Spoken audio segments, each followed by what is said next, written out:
नमस्कार दर्शकों, मेरा नाम है अनीश और आप देख रहे हैं हमारा यूट्यूब चैनल। तो चलिए शुरू करते हैं धनाना धाम की कुछ प्यारी प्यारी सी क्लिप्स के साथ में। तो धनाना धाम में घुसते के साथ ही आप देखेंगे कि एक विशाल सा पार्किंग स्थल आपको देखने के लिए मिलेगा, जिसमें आप अपनी गाड़ियों को पार्क कर सकते हैं। और गाड़ी पार्क करने के बाद में आपको आश्रम का जो है वो एंट्री गेट देखने के लिए मिलेगा। गाड़ी पार्क मेन गेट जो है वो काफ़ी सुंदर सजाया हुआ था, जिसपे लिखा था सतलोक आश्रम धनाना धाम। मेन गेट से अंदर घुसते ही आप देखेंगे कि जो भगत अपनी सेवा में तत्पर हैं, कुछ सिक्योरिटी सेवादार हैं, कुछ गाइड सेवादार हैं, जो नए भक्तों को बताते हैं कि कहाँ पर क्या है और कैसे कैसे आश्रम को आपने देखना है। यहाँ पर एक तरफ महिलाओं के लिए और एक तरफ भगत जनों के लिए जो है वो गेट लगाए गए हैं। यहाँ आप देखेंगे कि भगत भाइयों के लिए जो है वो बाथरूमों की व्यवस्था करी गई है घुसते से साथ ही, और घुसते के साथ ही जो है वो उल्टे हाथ पर माइयों के बाथरूमों की व्यवस्था की गई है। तो सबसे पहले आप देखेंगे कि इस आश्रम में ये भक्त भाइयों के लिए शौचालय का स्थान जो है वो इधर है, ठीक है। और माइयों का जो स्थान है वो आश्रम के उल्टे हाथ की तरफ है, घुसते के साथ ही इस्तेमाल कर सकते हैं। ये है हमारे आश्रम का मेन पंडाल, जिसमें से नीचे वाला जो पंडाल है वो भगत भाइयों का है और ऊपर वाला पंडाल जो है वो माइयों का। और ये दरबार साहिब का जो है वो पंडाल है, जिसमें गुरु जी का जो है वो दरबार साहिब लगाया गया था और भोग की आरती यहीं पर होती है। उसके बाद चलिए ये देखिए कितना बड़ा एरिया में जो है वो भक्तों ने मैट बिछाई हुई है, जहाँ पर जो भी संगत है वो विश्राम कर सकती है। ये जो है हमारा भंडारा बनाने का पंडाल है, जिसमें भंडारा जो है वो बनता है। सुबह से शाम का भंडारा इसी में बनता है और सातों दिन 24 घंटे भंडारा जो है वो इसी में बन के और भंडारा तैयार रहता है, ताकि जो भी भगत जन आ रहे हैं आश्रम घूमने वो भंडारा कर सकें। ये पंडाल जो है ये भंडारे का पंडाल है, जहाँ पर आपको 24 घंटे भंडारे की व्यवस्था देखी जाएगी, देखने को मिलेगी। ये है एक सोशल मीडिया के कैंप, जहाँ पर सबको जो है वो जागरूक किया जाता है संत रामपाल जी महाराज जो ज्ञान प्रचार बताते हैं उसके बारे में। उसके बाद आप देखेंगे ये था एक प्रदर्शनी का पंडाल, जहाँ पर संत रामपाल जी महाराज के अवतरण दिवस के उपलक्ष्य में एक छोटी सी ज्ञान प्रदर्शनी लगाई गई थी। और उसके बाद ये है आपका पुस्तकालय और चिकित्सालय का पंडाल, जहाँ पर आपको संत रामपाल जी महाराज द्वारा लिखी हुई पुस्तक और चिकित्सा का सामान मिलेगा। और संत रामपाल जी महाराज द्वारा उनके सानिध्य में नेत्र और दंत चिकित्सा का पंडाल ये था।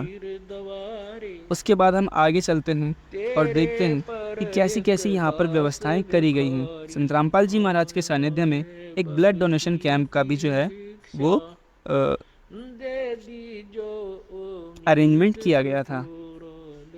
उसके बाद हम देखेंगे कि कैसे कैसे भक्तों ने क्या क्या अरेंजमेंट कर रखी थी। फिलहाल आप देखिए ये आश्रम का टॉप व्यू है, ऊपर से दृश्य देखिए कितना अच्छा लग रहा है।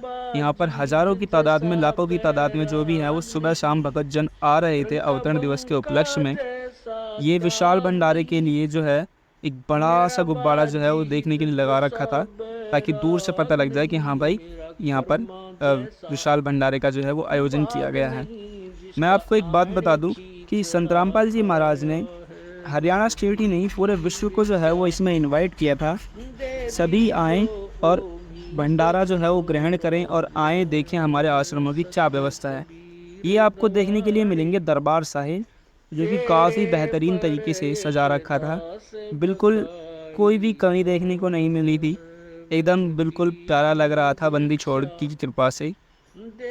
तो ये दरबार साहिब कुछ इस प्रकार का था।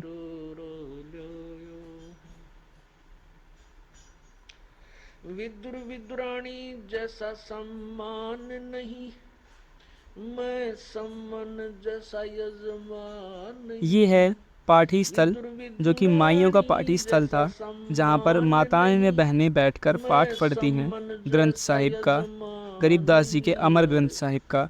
और यहाँ पर जो है ग्रंथ साहिब को पढ़ने से पहले की तैयारियाँ चल रही हैं।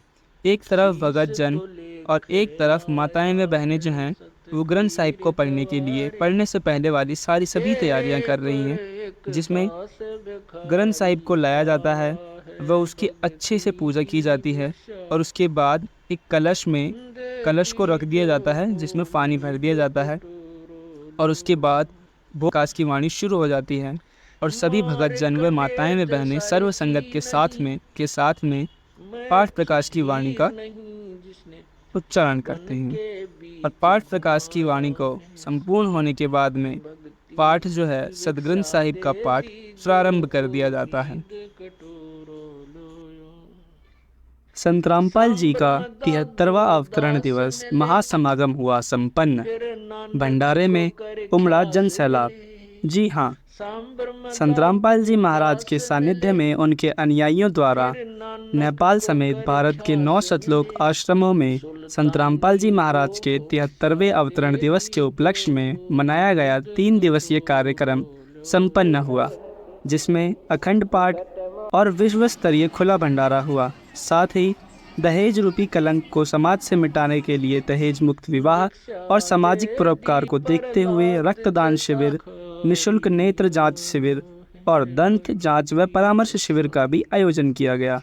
आइए जानते हैं संत रामपाल जी महाराज के अवतरण दिवस पर किए गए कार्यों को विस्तार से। हरियाणा के सतलोक आश्रम धनाना धाम सोनीपत में 6, 7 व 8 सितंबर को संत रामपाल जी महाराज का अवतरण दिवस मनाया गया। इस उपलक्ष्य पर 3 दिवसीय आदरणीय संत गरीबदास जी महाराज के सदग्रंथ साहिब का अखंड पाठ हुआ और 3 दिवसीय विश्व स्तरीय धर्म भंडारे का भी आयोजन किया गया, जिसमें लाखों लोगों ने शिरकत दी।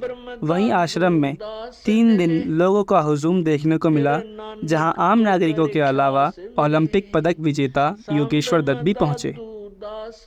साथ ही संत रामपाल जी महाराज के अवतरण दिवस के पावन अवसर पर संत रामपाल जी महाराज के सानिध्य में दहेज प्रथा को समाज से जड़ से खत्म करने के लिए दहेज मुक्त विवाह रमैनी कार्यक्रम भी संपन्न हुआ, जिसमें 10 जोड़ों ने दहेज रहित शादी करी। इसके अलावा रक्तदान शिविर भी लगाया गया, जिसमें 267 यूनिट रक्तदान संत रामपाल जी महाराज के शिष्यों द्वारा किया गया। इसके अलावा मानव हित में निःशुल्क नेत्र जांच शिविर और निःशुल्क दंत जांच व परामर्श शिविर भी लगाया गया।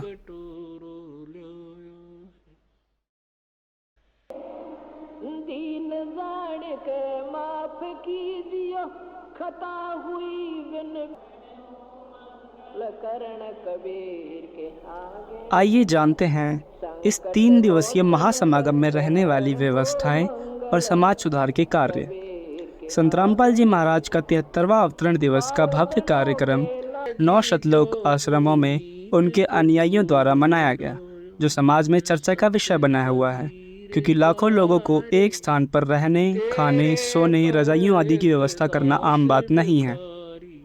संत रामपाल जी महाराज के सत्संगों का प्रभाव ही ऐसा है कि समागमों में बड़ी संख्या में लोगों को हुजूम देखने को मिला, जिनके खाने, पीने, ठहरने, ओढ़ने, नहाने, शौचालय, वाहनों की पार्किंग आदि की सर्व व्यवस्थाएं बिल्कुल निःशुल्क की गई थी। संत रामपाल जी महाराज की शिक्षाओं से प्रभावित उनके अनुयायी निष्काम भाव से आश्रमों में दिन रात सेवा में लगे रहते हैं, जो कि संत रामपाल जी महाराज के दिए गए सत्य ज्ञान के आधार पर सेवा करते हैं। संत रामपाल जी महाराज ने सत्संगों में मनुष्य जीवन के मूल्य, उद्देश्य एवं समाज के प्रति उनकी प्रतिबद्धता को स्पष्ट किया है। उनके सत्संगों से प्रेरित होकर ही उनके अनुयायी द्वारा रक्तदान, देहदान एवं दहेज मुक्त विवाह के कार्यक्रम आयोजित किए जाते हैं, जो समाज में मिसाल पेश करते हैं। ऐसे ही इस बीते अवतरण दिवस के महासमागम में संत रामपाल जी महाराज के शिष्यों द्वारा सैकड़ों दहेज मुक्त विवाह, सैकड़ों यूनिट रक्तदान किया गया तथा हजारों देहदान के फॉर्म भरे गए। और सिर्फ सतलोक आश्रम धनाना धाम ही नहीं, यह सतलोक आश्रम नेपाल धनुषा समेत भारत के 9 आश्रमों में यह 3 दिवसीय महासमागम जो है वो पूरी तरीके से सफलपूर्वक संपन्न हुआ है। अधिक जानकारी के लिए हमारे साथ जुड़े रहिए व संत रामपाल जी महाराज की ऐप को डाउनलोड करिए। आपसे मिलेंगे अगली वीडियो में।